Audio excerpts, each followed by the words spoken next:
ನಮಸ್ತೆ ಸ್ನೇಹಿತರೆ, ನಾನು ನಿಮ್ಮ ಡಿಕೆ ಫ್ರಮ್ ಚಿತ್ರದುರ್ಗ.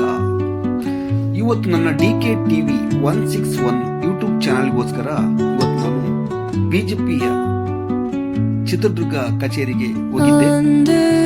ಅಲ್ಲಿ 135ನೇ ಅಂಬೇಡ್ಕರ್ ಜಯಂತಿಯ ಸಂಭ್ರಮ ತುಂಬಾ ಜೋರಾಗಿತ್ತು. ಸ್ನೇಹಿತರೆ, ಯಾರು ಹೇಳಿದ್ದು ಬಿಜೆಪಿಯವರು ದಲಿತರ ವಿರೋಧಿಗಳು, ಅಂಬೇಡ್ಕರ್ ವಿರೋಧಿಗಳು ಅಂತ ಯಾರು ಹೇಳಿದ್ದು? ನೋಡಿ, ನಾನಿಲ್ಲಿ ನೋಡ್ತಾ ಇದ್ದೀನಿ, ಅಲ್ಲಿ ಬರ್ತಾ ಇದ್ರಲ್ವಾ ಅವರು ಪರಶುರಾಮ್ ಅಂತ SC ಮೋರ್ಚಿನ ಅಧ್ಯಕ್ಷರು ಚಿತ್ರದುರ್ಗ ಜಿಲ್ಲಾ. ಎಷ್ಟು ಗೌರವ ಕೊಟ್ಟು ಅವ್ರನ್ನೆಲ್ಲ ಕೂರಿಸಿ ಮಾತಾಡ್ತಾ ಇದ್ದಾರೆ ಅಂತಂದ್ರೆ, ಯಾರು ಹೇಳಿದ್ದು SCಗಳ ವಿರೋಧಿ ಬಿಜೆಪಿ ಅಂತ? ನೋಡಿ, SK ಬಸವರಾಜನ್ ಸಹ ಇದ್ದಾರೆ. ನೋಡಿ, ಮಾತಾಡ್ತಿರುವಂತವರು ಮೋಹನ್ ಕುಮಾರ್ ಅಂತ. ಇವರು ಹಿಂದೆ MP ನಾರಾಯಣಸ್ವಾಮಿ ಅವರ PA ಆಗಿದ್ದರು. ಇವರು ಕೂಡ ಜಿಲ್ಲಾ ಕಾರ್ಯಕಾರಿಣಿ ಸಮಿತಿಯಲ್ಲಿದ್ದಾರೆ. ಇವರು ಕೂಡ SC ಸಮುದಾಯಕ್ಕೆ ಸೇರಿದವರು ಮೋಹನ್ ಅಂತ. ಅವರಿಗೆ ಎಂತ ಸ್ಥಾನಮಾನ ಕೊಟ್ಟು ಸುಮಾರು ಅರ್ಧ ಗಂಟೆ ಮಾತಾಡಿದ್ದಾರೆ. ಅರ್ಧ ಗಂಟೆ ಮಾತಾಡಿದ್ದಾರೆ. ತುಂಬಾ ದೊಡ್ಡ ನೋಡಿ, ನವೀನ್ ಸರ್ ಕೂಡ ಈಗ ಜಿಲ್ಲಾ ಮುಖಂಡರು, ಅವರು ಕೂಡ ಆಗಮಿಸಿದರು. ಹಾಗೆ ಕುಮಾರಸ್ವಾಮಿ ಅವರು ಕೂಡ ಚಿತ್ರದುರ್ಗ ಜಿಲ್ಲೆಯ ಬಿಜೆಪಿಯ ಅಧ್ಯಕ್ಷರಾಗಿದ್ದಾರೆ. ಅವರು ಕೂಡ ಭಾಗವಹಿಸಿದ್ದಾರೆ. ಇಲ್ಲಿ ಗುರು ಸರ್ ಅವರು ಕೂಡ ಕಾಣಬಹುದು. ಇವರು ಒಂದು ಬಸವರಾಜನ್ ಸರ್ ಇದಾರಲ್ಲ, ಮಾಜಿ ಚಿತ್ರದುರ್ಗ MLA ಇದಾರಲ್ಲ, ಶಾಸಕರು, ಇವರ ಒಂದು ಅವರು ಕೂಡ ಕಾಣಬಹುದು. ಗುರು ಸವರೇ ತುಂಬಾ ಹೆಮ್ಮೆಯಿಂದ ವಿಡಿಯೋ ಮಾಡ್ತಾ ಇದ್ದಾರೆ. ಅವರು SK ಬಸವರಾಜನ್ ಅವರ PA ಆಗಿದ್ದಾರೆ. ಗುರು ಸರ್ ಅವರು ಕೂಡ ಎಷ್ಟು ಹೆಮ್ಮೆಯಿಂದ ವಿಡಿಯೋಗಳು ಮಾಡಿ ಹಂಚಿಕೊಳ್ಳುವಂತ ಒಂದು ಕಾರ್ಯಕ್ರಮ ಮಾಡ್ತಾ ಇದ್ದಾರೆ. ಕಲ್ಲೇಶಿ ಮತ್ತು ಮೋಹನ್ ಅವರು ಎಷ್ಟು ಮಾತಾಡ್ತಾ ಇದ್ದಾರೆ ಅಂತಂದ್ರೆ, ಎಷ್ಟು ಪ್ರಾಮುಖ್ಯತೆ SCಗಳಿಗೆ ಬಿಜೆಪಿಯಲ್ಲಿ ಎಷ್ಟು ಪ್ರಾಮುಖ್ಯತೆ ಕೊಟ್ಟಿದ್ದಾರೆ ಅಂತ ಸ್ವಲ್ಪ ನೋಡ್ಕೊಳ್ಳಿ. SC ವಿರೋಧಿಗಳು ಬಿಜೆಪಿಯವರು, ಅಂಬೇಡ್ಕರ್ ವಿರೋಧಿಗಳು ನೋಡಿ ಎಷ್ಟು ಗೌರವದಿಂದ ಅಂಬೇಡ್ಕರ್ ಪೂಜೆ ಮಾಡ್ತಾ ಇದ್ದಾರೆ. ಚಿತ್ರದುರ್ಗ ಜಿಲ್ಲಾ ಬಿಜೆಪಿ ಕಚೇರಿಯಲ್ಲಿ ಅಂಬೇಡ್ಕರ್ ಅವರ 135ನೇ ಜಯಂತಿಯ ಎಷ್ಟು ವಿಜೃಂಭಣೆಯಿಂದ ಮೋಹನ್ ಕುಮಾರ್ ಅವರಿಗೆ ಮಾತಾಡೋದಕ್ಕೆ ಅವಕಾಶ ಕೊಟ್ಟಿದ್ದಾರೆ. ತುಂಬಾ ದೊಡ್ಡ ಘಟನೆಗಳು ಈ ಸಭೆಯಲ್ಲಿ ಭಾಗವಹಿಸಿದ್ದಾರೆ. ಆದರೆ ಅಲ್ಲಿ ಮಾತಾಡೋಕ್ಕೆ ಕೊಟ್ಟಿರ್ತಕ್ಕಂಥದ್ದು SC ಅವರಿಗೆ ಮಾತ್ರ ಮಾತಾಡೋಕ್ಕೆ ಅವಕಾಶ ನೋಡಿ. ಈಗ ಒಂದು ಪುಷ್ಪಾರ್ಚನೆ ಕಾರ್ಯಕ್ರಮ ನೆರವೇರ್ತಾ ಇದೆ. ಜಿಲ್ಲೆಯ ಎಲ್ಲ ಗಣ್ಯ ವ್ಯಕ್ತಿಗಳಿಂದ ನೋಡಿ, ಇವರು ರೇಖಮ್ಮ ಅಂತ ಹೇಳ್ಬಿಟ್ಟು ನಮ್ಮ ಅಂಬೇಡ್ಕರ್ ಫೋಟೋಕ್ಕೆ ಹೂನ್ಯಾರ ಸರಿಪಡಿಸ್ತಾ ಇದ್ದಾರೆ. ಇವರು ಕೂಡ ಮಹಿಳೆಯ ಒಂದು ಕಾರ್ಯಕರ್ತ ಆಗಿದ್ದಾರೆ, ಮಹಿಳೆಯ ಜಿಲ್ಲಾ ಅಧ್ಯಕ್ಷರಾಗಿದ್ದಾರೆ. ನನಗೆ ಪೂರ್ತಿ ಗೊತ್ತಿಲ್ಲ, ಆದ್ರೂ ದೊಡ್ಡ ಬಿಜೆಪಿಯ ಸ್ಥಾನದಲ್ಲಿ ಜಿಲ್ಲಾ ಬಿಜೆಪಿಯ ಕಚೇರಿಯ ಅಲ್ಲಿ ತುಂಬ ಗೌರವಾನ್ವಿತ ಇವರನ್ನು ಕಾಣ್ತಾರೆ. ಇವ್ರ ಹೆಸರು ರೇಖಮ್ಮ ಅಂತ. ಇವರು ನಾವು ಕೂಡ ಮುಂಚೆ ಕರ್ನಾಟಕ ರಕ್ಷಣಾ ವೇದಿಕೆಯಲ್ಲಿ ಕೆಲಸ ಮಾಡ್ತಾ ಇದ್ದೀವಿ. ನಾನು ಕೂಡ ರಕ್ಷಣಾ ವೇದಿಕೆ ಇದ್ದಾಗ ಇವರು ಕೂಡ ರಕ್ಷಣಾ ವೇದಿಕೆ ಮಹಿಳಾ ಘಟಕದ ಅಧ್ಯಕ್ಷರಾಗಿದ್ದರು.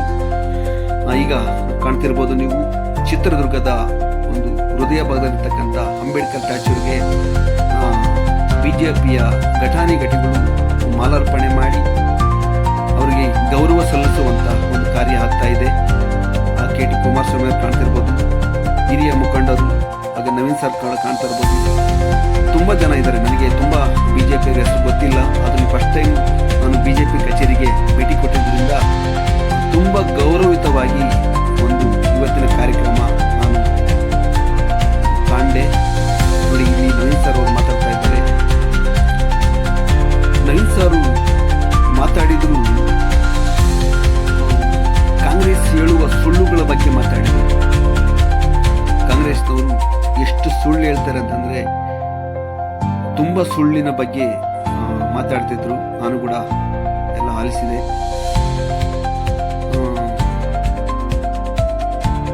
ಕರೆಕ್ಟಾಗಿ ನಾವು ವಿಚಾರಣೆ ಮಾಡಬೇಕಾಗುತ್ತೆ. SCಗಳಿಗೆ ಮೋಸ ಆಗ್ತಿರೋದು ಬಿಜೆಪಿಯಿಂದನ, ಕಾಂಗ್ರೆಸ್ನಿಂದನ? SCಗಳ ಅನುದಾನವೆಲ್ಲ ಗ್ಯಾರಂಟಿಗೆ ಖರ್ಚು ಮಾಡ್ತಾ ಇದ್ದಾರೆ. ಗ್ಯಾರಂಟಿ SCಗಳಿಗೆ ಮಾತ್ರ ಇದೆಯಾ? ಎಲ್ಲ ಜನಾಂಗಕ್ಕೂ ಇದೆಯಾ? ಆದರೆ SCಯ ಅನುದಾನ, SC ST ಅನುದಾನ ಇದೆಯಲ್ಲ, ಅದನ್ನೇ ಗ್ಯಾರಂಟಿಗಳಿಗೆ ಖರ್ಚು ಮಾಡ್ತಿದ್ದಾರೆ ಅಂತ ಹೇಳಿ ನವೀನ್ ಅವರು ವ್ಯಕ್ತಪಡಿಸಿದರು. ತುಂಬ ವಿಸ್ತಾರವಾಗಿ ಕಾಂಗ್ರೆಸ್ಸಿನ ಲೋಪದೋಷಗಳನ್ನು ಎತ್ತಿಡುವಂಥ,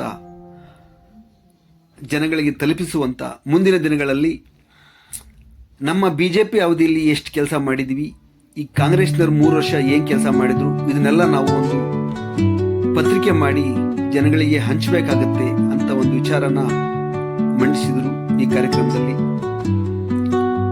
ನಮ್ಮ ಸರ್ಕಾರ ಇದ್ದಾಗ ಎಷ್ಟು ಕೆಲಸ ಮಾಡಿದ್ವಿ, SC ST ಸಮುದಾಯಕ್ಕೆ ಎಷ್ಟು ಕೆಲಸ ಮಾಡಿದ್ವಿ, ಎಷ್ಟು ಅನುದಾನ ತಂದಿದ್ವಿ, ಇವರ 3 ವರ್ಷದ ಅವಧಿಯಲ್ಲಿ ಎಷ್ಟು ಕೆಲಸ ಮಾಡಿದ್ವಿ, ಇದೆಲ್ಲ ಸಹ ನಾವು ಒಂದು ಪಾಂಪ್ಲೆಟ್ಸ್ ಮುಖಾಂತರ, ಪತ್ರಿಕೆ ಮುಖಾಂತರ ಲೆಕ್ಕವನ್ನ ಕೊಡುವಂತ ಜನಗಳಿಗೆ ಆಗಬೇಕು. ಈ ಕಾರ್ಯವನ್ನ ಪರಶುರಾಮ್ ಅವರು ಬೇಗ ಒಂದು ಕಾರ್ಯ ಮಾಡಬೇಕು. ಬೂತ್ ಮಟ್ಟದಲ್ಲಿ ಈ ಕಾರ್ಯಗಳಾಗಬೇಕು, ಜನಗಳಿಗೆ ತಿಳಿಪಡಿಸಬೇಕು ಅಂತ ಹೇಳಿ ನವೀನ್ ಸರ್ ಮಾತಾಡಿಸಿದ್ರು. ಸ್ನೇಹಿತರೆ, ಯಾವುದೇ ಗುಡ್ಡನ ಹತ್ರಕ್ಕೆ ಹೋಗಿ ನೋಡಿದ್ರೆ ಮಾತ್ರ ಗೊತ್ತಾಗುತ್ತೆ ಇಲ್ಲಿ ಮುಳ್ಳೆಷ್ಟಿದೆ, ಹೂವು ಎಷ್ಟಿದೆ ಅಂತ. ದೂರದಿಂದ ಯಾರು ಹೇಳ್ತಾ ಇರ್ತಾರೆ ಅಲ್ಲಿ ತುಂಬಾ ದೊಡ್ಡ ಮುಳ್ಳ ಇದೆ, ಅಲ್ಲಿ ಹಳ್ಳ ಇದೆ, ಅಲ್ಲಿ ಹೋಗಕ್ಕೆ ಆಗಲ್ಲ ಅಂತ ಹೇಳ್ತಾರೆ. ಆದ್ರೆ ಹತ್ರಕ್ಕೆ ಹೋಗಿ ನೋಡ್ಬೇಕು ನಾವು. BJP ಅವರ ಗುಣನ ನಾವು ಹತ್ರಕ್ಕೆ ಹೋಗಿ ನೋಡಿದ್ರೆ ಮಾತ್ರ ಗೊತ್ತಾಗುತ್ತೆ ಅವರಲ್ಲಿ ಎಷ್ಟು ಒಳ್ಳೆಯ ಗುಣಗಳಿದ್ದಾವೆ. ಕಾಂಗ್ರೆಸ್ಸಿನವರು ನೀವು ಮೇಲ್ನೋಟಕ್ಕೆ ಗೊತ್ತಾಗುತ್ತೆ, ಅಂಬೇಡ್ಕರ್ಗೆ ಉಳೋದಕ್ಕೆ ಜಾಗ ಕೊಟ್ಟಿಲ್ಲ. ನಾನು ಕೂಡ ಡೆಲ್ಲಿಗೆ ಹೋಗಿದ್ದೀನಿ, ರಾಜ್ಘಾಟಲ್ಲಿ ನೋಡಿದ್ದೀನಿ. 100 ಎಕರೆ ಜಾಗ ಇದೆ. ಗಾಂಧಿ ಒಬ್ಬರಿಗೆ ಸುಮಾರು ಎಕರೆ ಸಮಾಧಿ ಕೊಟ್ಟಿದ್ದಾರೆ. ನೆಹರು ಸಮಾಧಿ ನೋಡ್ಬೇಕು ನೀವು, ಇಂದಿರಾ ಗಾಂಧಿ ಸಮಾಧಿ ನೋಡ್ಬೇಕು, ರಾಜೀವ್ ಗಾಂಧಿ ಸಮಾಧಿ ನೋಡ್ಬೇಕು. ಅವರಿಗೆಲ್ಲ 10 ಎಕರೆ ಇದಾವೆ. ನಮ್ಮ ಅಂಬೇಡ್ಕರ್ಗೆ 6 ಅಡಿ 3 ಅಡಿ ಜಾಗ ಕೊಟ್ಟಿಲ್ಲ, 6 ಅಡಿ 3 ಅಡಿ ಜಾಗ ಕೊಟ್ಟಿಲ್ಲ. ಇವರು ವೆಂಕಟೇಶ್ ಅಂತ ಹೇಳ್ಬಿಟ್ಟು ಜಿಲ್ಲಾ ಕಾರ್ಯಕರ್ತರಲ್ಲಿ ತುಂಬಾ ಅಧಿಕ ಸ್ಥಾನದಲ್ಲಿರ್ತಕ್ಕಂಥವ್ರು, ಮೇಲು ನನಗೆ ಗೊತ್ತಿಲ್ಲ ಯಾವ್ಯಾವ ಸ್ಥಾನದಲ್ಲಿದ್ದಾರೆ ಅಂತ. ಆದ್ರೆ ಇವರು ತುಂಬಾ ಚೆನ್ನಾಗಿ ಮಾತಾಡಿದ್ರು, ಅಂಬೇಡ್ಕರ್ ಬಗ್ಗೆ ಒಳ್ಳೊಳ್ಳೆ ಮಾತಾಡಿದ್ರು. ನಾನು ಕೂಡ ಕೇಳಿಸ್ಕೊಂಡೆ. ಈಗ ಕುಮಾರಸ್ವಾಮಿ ಸರ್ ಮಾತಾಡ್ತಾರೆ. ಕುಮಾರಸ್ವಾಮಿ ಅವರು ಮಾತಾಡಕ್ಕೆ ರೆಡಿ ಇಲ್ಲ ಪರಶುರಾಮ್ ಅವರೇ ಮಾತಾಡ್ಬೇಕಂತಿದ್ದಾರೆ. ನೀವು SC ಮೋರ್ಚಾನ ಅಧ್ಯಕ್ಷರು ಪರಶುರಾಮ್ ಅವರೇ, ನೀವೇ ಮಾತಾಡ್ಬೇಕು ಅಂತಂದ್ರೆ, ಇಲ್ಲ ಸರ್ ನೀವು ಮಾತಾಡಿ ಆಮೇಲೆ ಮಾತಾಡ್ತಾ ಪರಶುರಾಮ್ ಅವರು ಈಗ ಬಂದರು ಮಾತಾಡೋದಕ್ಕೆ. ಹಂಗಾಗಿ SCಗಳಿಗೆ ತುಂಬಾ ಗೌರವ ಕೊಟ್ಟು BJP ಒಳ್ಳೆ ಸ್ಥಾನ ಕೊಡ್ತಾ ಇದ್ದಾರೆ. ಸ್ನೇಹಿತರೆ, ಆದಷ್ಟು ಜನ ಒಂದ್ ಕಡೆ ಅಂಬೇಡ್ಕರ್ ಹೇಳಿದ್ದಾರೆ, ಕಾಂಗ್ರೆಸ್ ಮನೆ ಅದು ಮುಳ್ಳಿನ ಮನೆ, ಆದಷ್ಟು ಬೇಗ ದಲಿತರು ಕಾಂಗ್ರೆಸ್ನ ಹೊರಗಡೆ ಬನ್ನಿ ಅಂತ ಹೇಳುವಂತ ಮಾತು ಕುಮಾರಸ್ವಾಮಿ ಕೂಡ ವ್ಯಕ್ತಪಡಿಸಿದರು. ಇಲ್ಲಿ ಕಾಣಬಹುದು ಸ್ನೇಹಿತರೆ ಭಾವಚಿತ್ರಗಳನ್ನು. ಚಿತ್ರದುರ್ಗದ ಅಂಬೇಡ್ಕರ್ ಸ್ಟ್ಯಾಚ್ಯು ಮುಂದೆ ನಾವು ಮತ್ತು BJP ಅವರ ಜೊತೆ ಮಾಲಾರ್ಪಣೆ ಮಾಡಿ ನಮ್ಮ ತುಂಬ ಜನ ಗಣ್ಯರಿದ್ದಾರೆ, ನಮಗೆಲ್ಲ ಅವರೆಲ್ಲ ಹೊಸಬರಾಗಿದ್ದಾರೆ. ಹಾಗಾಗಿ ನಾನಿವತ್ತು ಭೇಟಿ ಕೊಟ್ಟ ಸಂದರ್ಭದಲ್ಲಿ ತುಂಬ ಖುಷಿಯಿಂದ ಈ ಕಾರ್ಯಕ್ರಮದಲ್ಲಿ ಭಾಗವಹಿಸುವಂಥ ಒಂದು ಸದಾವಕಾಶ ಇವತ್ತು ನನ್ನ ಸ್ನೇಹಿತರ ನವೀನ್ ಕುಮಾರಿಂದ ಇಲ್ಲಿ ಸಿಕ್ಕಿದ್ದು. ನಾನು ಕೂಡ BJP ಕಚೇರಿಯಲ್ಲಿ ಅಂಬೇಡ್ಕರ್ ಫೋಟೋಕ್ಕೆ ಪುಷ್ಪಾಚರಣೆ ಮಾಡುವ ಕಾರ್ಯಕ್ರಮ ನಂದು ಕೂಡ ಆಯಿತು. ನಾನು ಕೂಡ ಹಳ್ಳಿಯಲ್ಲಿ ನಮ್ಮೂರಲ್ಲಿ ಮಾಡ್ತಾ ಇದ್ದೆ. ಇವತ್ತು ಜಿಲ್ಲಾ ಕಚೇರಿ BJP ಕಚೇರಿಯಲ್ಲಿ ಅಂಬೇಡ್ಕರ್ ಫೋಟೋಕ್ಕೆ ಗೌರವ ಕೊಡುವಂಥ. ನಮಸ್ಕಾರ ಸ್ನೇಹಿತರೆ, ಎಲ್ಲರಿಗೂ ಒಳ್ಳೆಯದಾಗಲಿ.